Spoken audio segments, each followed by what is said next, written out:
We're going to consider this a little bit of a preemptive message, perhaps, over some things that I have uh, said on Twitter. I responded to a question asked by a gentleman who happens to be in the service, and it being a big issue right now, especially considering some things going on in our military with the issue now of people being able to openly be gay. And in the military, homosexuality is fine now in the military, and there's even a vote going on now. I believe it's today, even in the House of Representatives, on banning gay marriage in the military. So this is a hotbed issue for them, and of course, in the news yesterday, we hear after a few days of several other high-ranking members of the presidential cabinets endorsing homosexual marriage. The president himself came out yesterday, President Obama did, and he said that he's changed his mind and that now he believes that homosexuals should be able to get married. This is going to set the church on fire. You're going to turn on the television and you're going to see preachers. And here, let me help by naming some names. John Hagee will. You'll hear it from Rod Parsley. He'll be a big one in this as well. And they're going to put together their little political action groups and raise a whole lot of money to stand up and fight against this attack on our marriage by the devil. Blah blah blah blah blah. We've heard this every hot button political issue that has hit the mainstream over the last 12 years now or so, even longer. Listen, homosexuality is a sin. So is heterosexuality if it's done wrongly. A heterosexual is just as much a sinner as a homosexual. They just have sex with different people. That's all it is. Listen, homosexual marriage is not a sin. It's not a sin. Homosexuality is a sin. It's the immorality that makes this a sin. Man does not lay up with man like a man does with a woman. The Bible is clear on that. Anybody who can read and anybody with anything beyond a third or fourth grade education level can understand exactly what the Bible means when it says men don't lay up with men like a man lays with a woman, and women don't lay up with women like a man lays with a woman. In other words, men don't have sex with men, women don't have sex with women. That's not natural. We were not designed that way. Men have outies, women have innies. Let's be adults and let's figure this out without going through all. The Bible doesn't use the word homosexuality. No, it does not. That's a fairly new word. So when the Bible was written, it wasn't used in the King James Version, but anybody that has any understanding of the Greek and or the Hebrew and the translation of the different languages, our newer Bibles clearly use the word homosexuality, and rightly so, because that's exactly what it was talking about. So let's just cut through all that junk and get to let's be honest, at least be intellectually honest here. And we know that the Bible is against homosexuality, just as the Bible is against a man and a woman having sex when they aren't married. So this idea that if homosexuals could perhaps get married, that's going to give them some value and some validity as a couple. No, a man laying up with a man like a man lays with a woman is a sin. A woman laying up with a woman like a man and a woman lays together, have sex, is a sin. We're not designed that way. God did not set us up that way. God did not want us to work this way. God had no desire for us to start doing that mess. It was our sinfulness that took us here. Fact. Now, about the homosexuality and the marriage issue. Shut up. We need to listen. I can stand up in the pulpit tomorrow and I can talk about how sinful this is. We can get on our television shows and we can raise up a whole bunch of money talking about how sinful this is. We can say that it's an attack on the traditional values of marriage. And who are we going to say that to? You're going to say it to the church where 50% or more of the people in the church that are man and woman who get married don't really hold nothing special about that vow at all. Divorce is just as high in our church as it is in the world. And we're going to stand up there and talk about we know what traditional marriage values are? Listen, we've lost that. In our unrighteousness and our desire to be like the world, we've given up on traditional values of a lot of things. So we're going to pick this one to fight over. Why? Why? Because we hate homosexuality? Well, okay, great. We should hate homosexuality. It's repugnant to God. But that being said, we should hate a lot of things. We should hate that little old lady who comes to church every Sunday morning. You know her name. And all she does is sit there and gossip and gossip and gossip and gossip. She's going to go to the same hell as the homosexuals. So what are we railing on? The people that lie constantly, they lie about everything. They lie to their wives, they lie to their children, they lie to their friends, they lie to the people in church, they lie to the people at work, they lie to the people down the street, they lie to everybody. They're going to go to the same hell as a homosexual is, so what are we going to rail against? The thief, same hell. The fornicator, that man and that woman having sex that God intends as far as between a man and a woman, but outside the confines of that commitment of marriage, they're going to go to the same hell. What are we railing against? I mean, see, we pick these buttons that have the political influence, such as abortion, and we scream and we holler and we rant and we rave. We pick issues like homosexuality. Why are we doing this? Well, I tell you why we're doing it, because it raises money. See, it raises money, or it makes a preacher feel like he's at least hip to the current events and whatnot like that. Listen, we've messed up. That's why the country is heading to homosexual marriage. Why did this happen? It's our fault. It's the church's fault. Oh, how's it the church's fault, you may ask? Let me tell you how it's our fault. Over the last 30 years, we have built bigger buildings to seat more people. We have raised up ministries that are more like kingdoms. We have poured countless amounts of money into these places.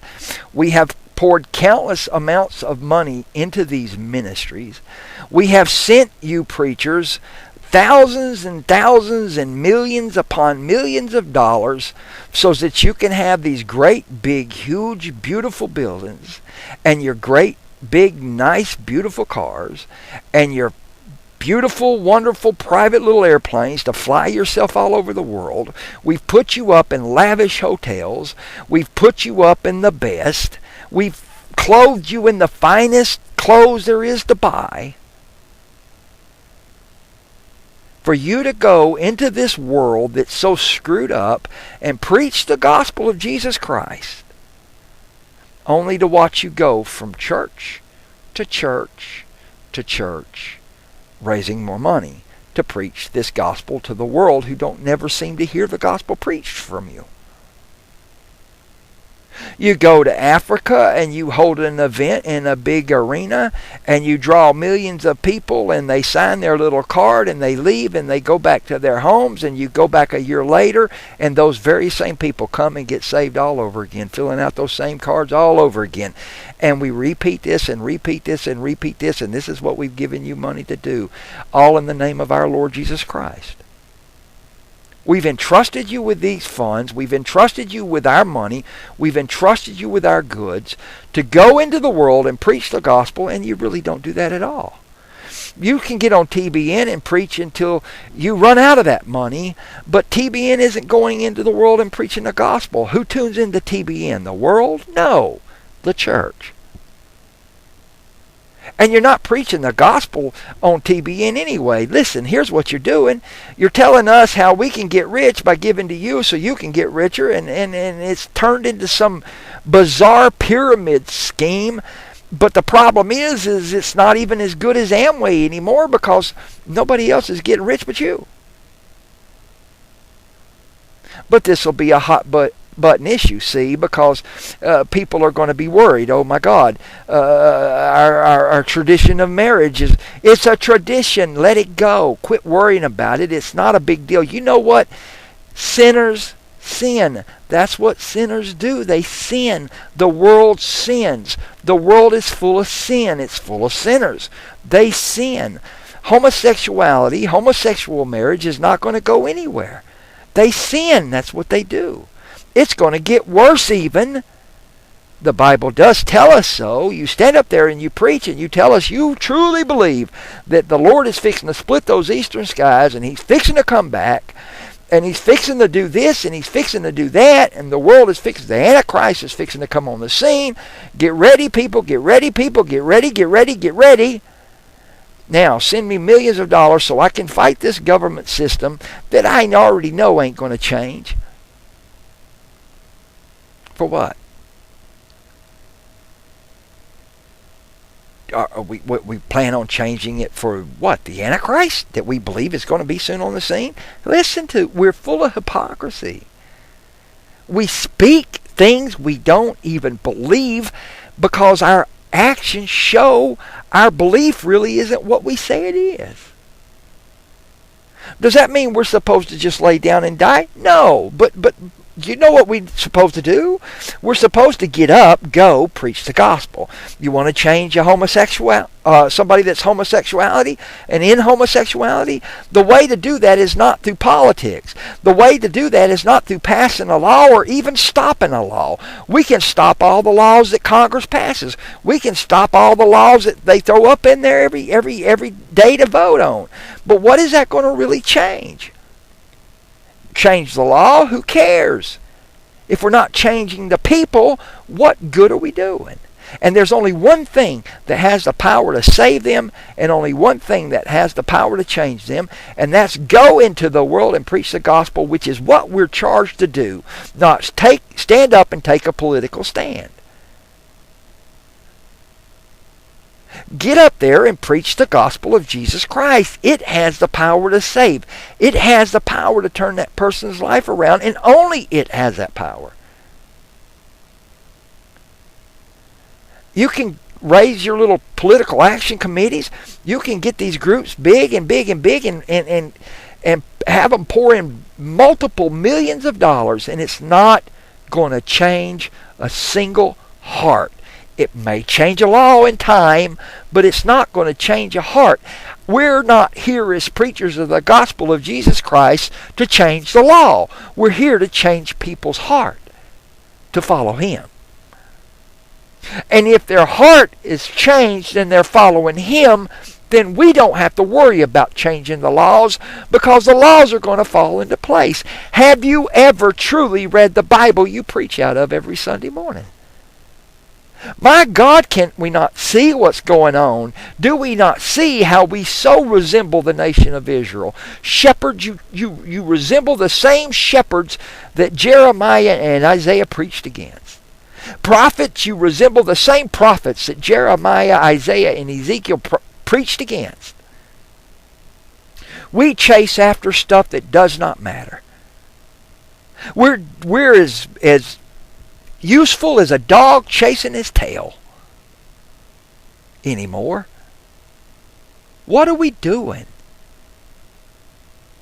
How come it is we can stand up there and preach against homosexuality as a preacher while we got our eyeballs on the cleavage in the front row? Huh? I am sick of hearing some preacher get up there and rail about some certain immorality only to hear on the television news 2 weeks later that they've been taking pictures of themselves and sending them over their cell phones to some other young men. See, I'm sick of preachers preaching against homosexuality, only to find out 2 years later when they decide to come out of the closet that that's what they've been all along. I'm tired of preachers preaching about sexual immorality, only to find out that they've been dipping in whatever for the last 10 years. Let me tell you something, preacher. You get up there and you preach come Sunday morning and you start preaching on this issue, you better be looking in the mirror yourself. If there's any lying in you, you'll spend the same time in hell with them you're preaching against. If there's any deception in you, you'll spend time in the same hell. You're going to even be in a worse place because you're a hypocrite.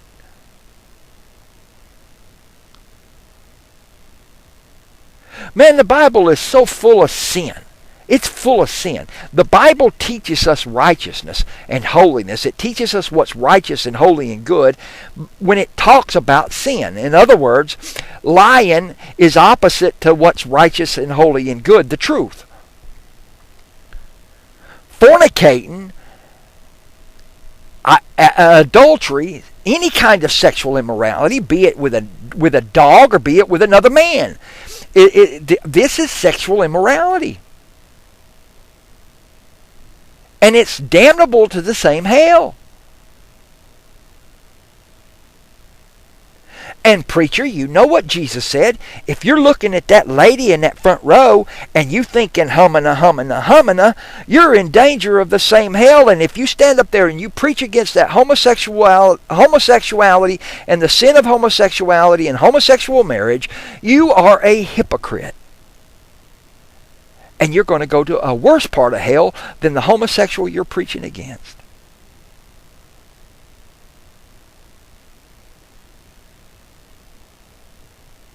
You're in a marriage with your wife and you ain't been with you don't love your wife. You don't no more love your wife. The only reason you're still with that woman is because you're afraid if you leave her, your church ministry's going to fall apart. Not that that much matters anymore nowadays. Pastors get divorced about as quick as the parishioners do. And everything's groovy.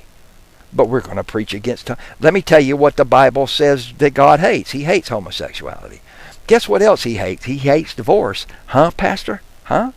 You who've been divorced and going to stand up Sunday and preach against this homosexual marriage? Huh?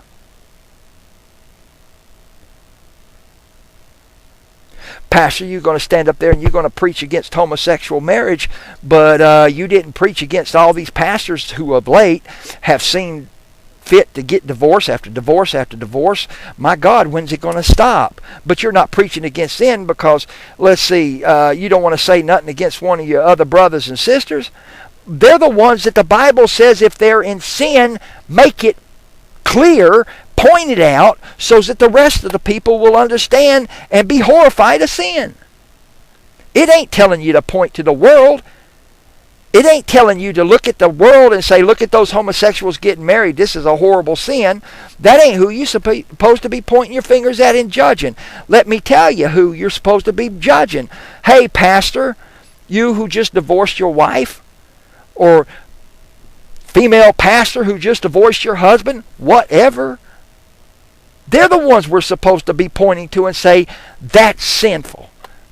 You need to stop. You need to step down. You need to get your marriage fixed.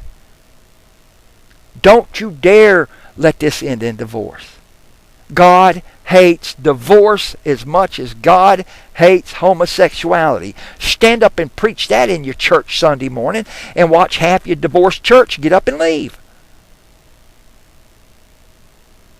It's going to be easy for you to stand up and preach against homosexual marriage because you don't have a lot of homosexuals sitting in your church on Sunday morning. Preach against divorce with the same passion. Preach against divorce with the same truth. God hates divorce too. He hates it.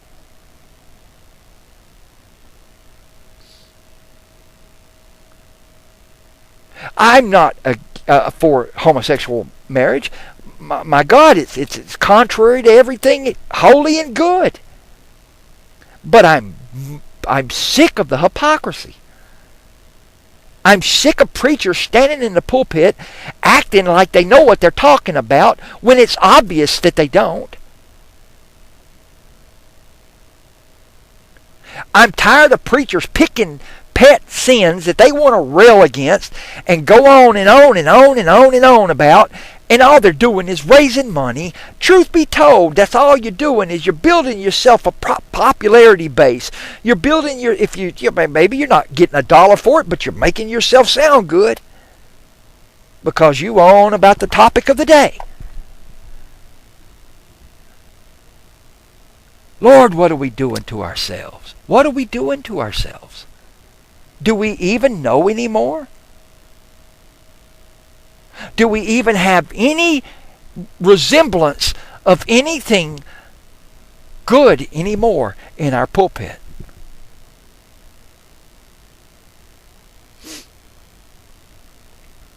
I've looked at Twitter. I've followed this a lot since yesterday on Twitter.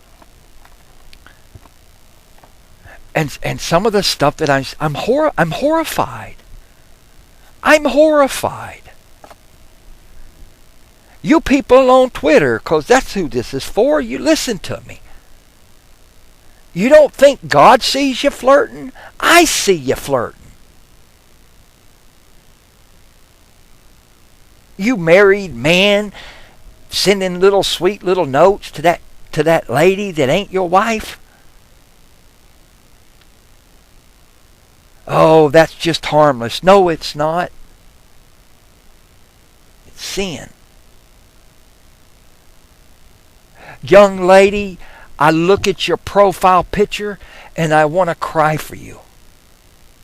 Why are you taking a picture of your boobs and your butt and putting it on the internet for the world to see? And then you're going to sit there and talk about how you want to do everything you do for him? Are you showing your boobs and your butt for him? Because God don't want to see it. Cover it up, please. Because those men are looking at you in ways, sweetheart, they ought not be looking at you at. Be careful what you're doing. Men, you look at that woman, you got your profiles, all you do is you sit there and you retweet these gals, send them sweet little messages, tell them how strong and what kind of women of God they are, and all you doing is messing with them. Come on, what are we doing?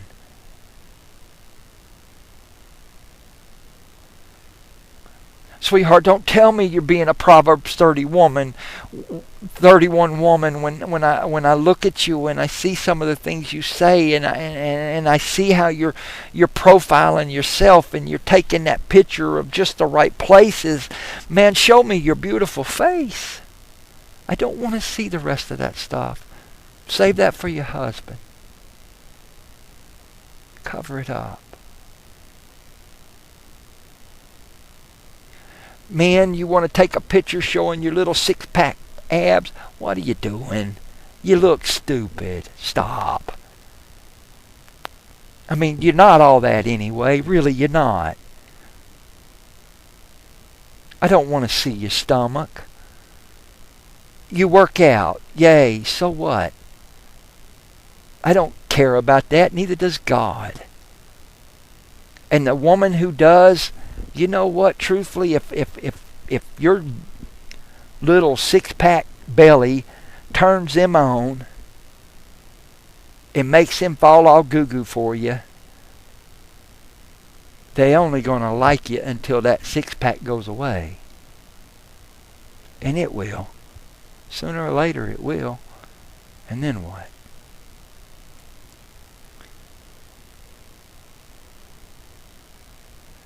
What are we doing?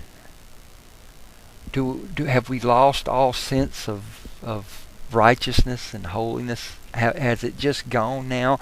Are we at this place in the church now to where we think it's okay to get up there and praise our God with half of our body hanging out of our clothing? I mean, seriously, I don't want to be just the legal freak that tells you don't wear shorts in public. God, I heard that all my life and it's silly. Okay? But modesty's modesty, right? We know what modesty means. I know the style of clothes has changed, and you know what? Cool. I got to be honest with you, ladies. I don't want to walk around wearing a robe. I would feel kind of funny. I like pants. I got on a pair of shorts right now. It's hot. I'm in Georgia. I got my shorts on, and I'm enjoying it. It's cool, and I feel good. But they're modest. My clothes are modest.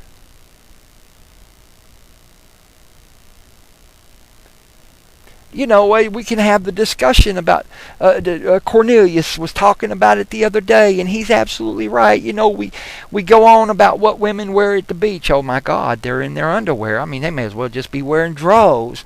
You know, they out there just in them little bikinis, and look at all. What are you looking for? I mean, you know, don't look. I've been to the beach. My daughter and I spent some time in Pensacola, and we spent a lot of time down at the beach. I walked with my head down, watching where I put my feet. It worked.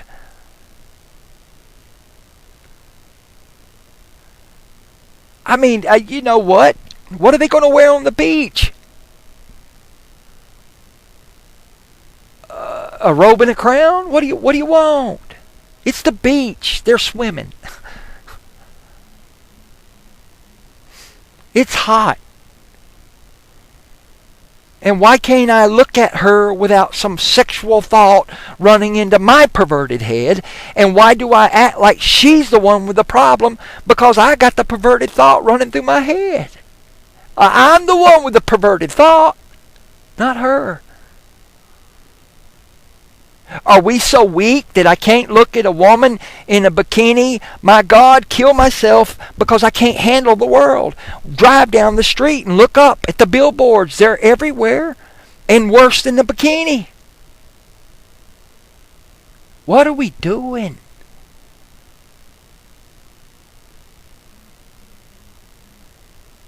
How have we gotten to this place?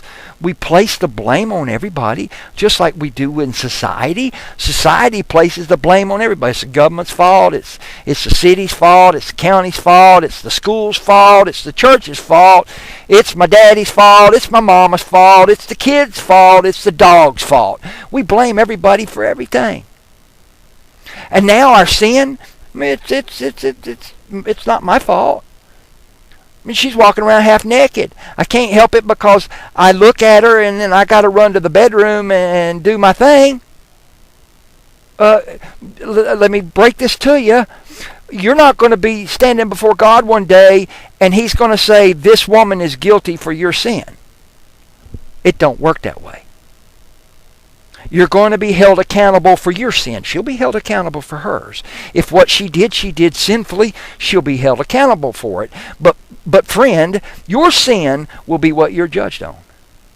And you will not be let go. It will not just be, oh, poof, it's gone. God didn't see that.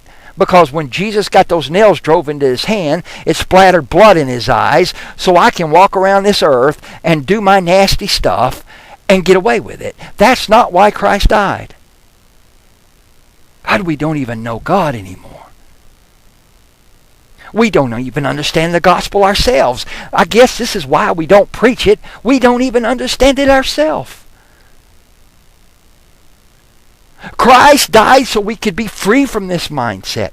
Christ died so that sin didn't have to. Christ died so that we can be free of this mess.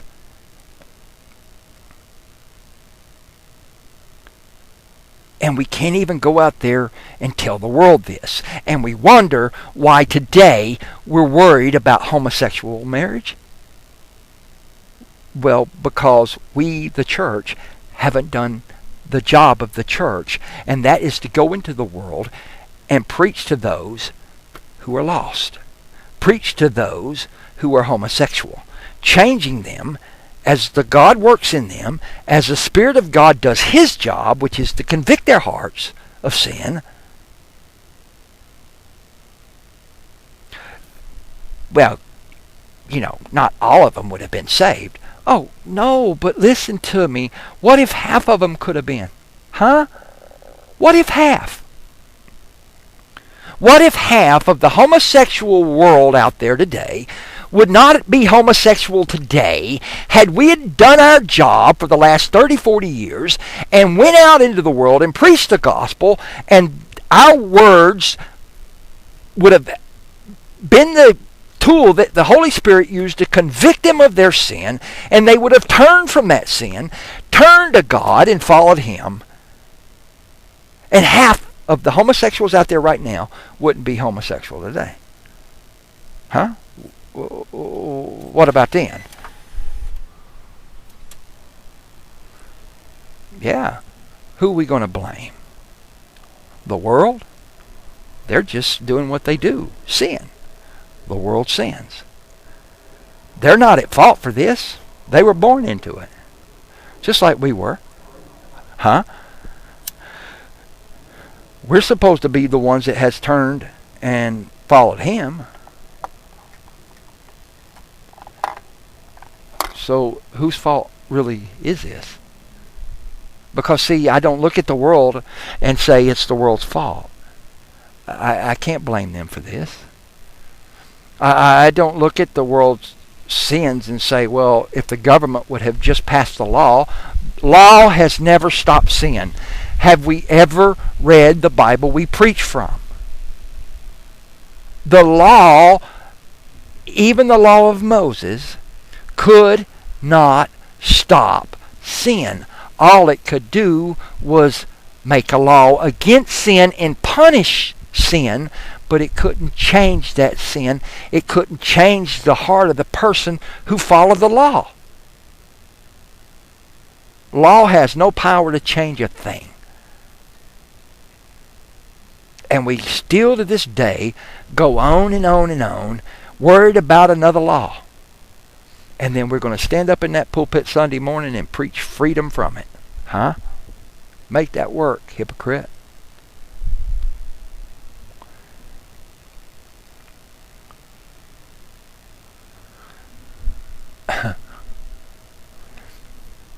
Listen to me. Everybody listen to me. I love y'all. Y'all know I do. But and I say this so often. And understand now, please, understand now why I say this. We have to go out there into the world.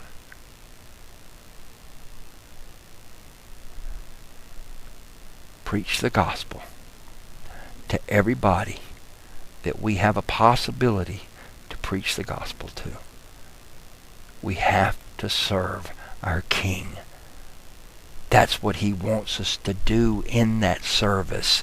Preach the gospel to every creature. Preach the gospel. Only it has the power to save. Don't worry about the laws. I don't even worry about homosexual marriage. I mean, I don't care. Listen, they can make it legal in every state in this country, and it doesn't change the fact that that person still needs to be saved. They can outlaw it in every state in this country, and it doesn't change the fact that that person still needs to be saved. You want to change the world from this direction that it's going? Well, there's only one right direction that they can go. Only one right one. And if we're not out there preaching, how will they know lest we tell them? If they reject it, they reject it. But don't let any person, let no man or woman in your lifetime that you come across, don't ever give them the ability to stand up before God one day and say, I did not know. No one ever told me this. Church, we have blood all over our hands. We got to repent. got to turn back to God. And we've got to redeem the time. We've lost so much of it. But God will do that.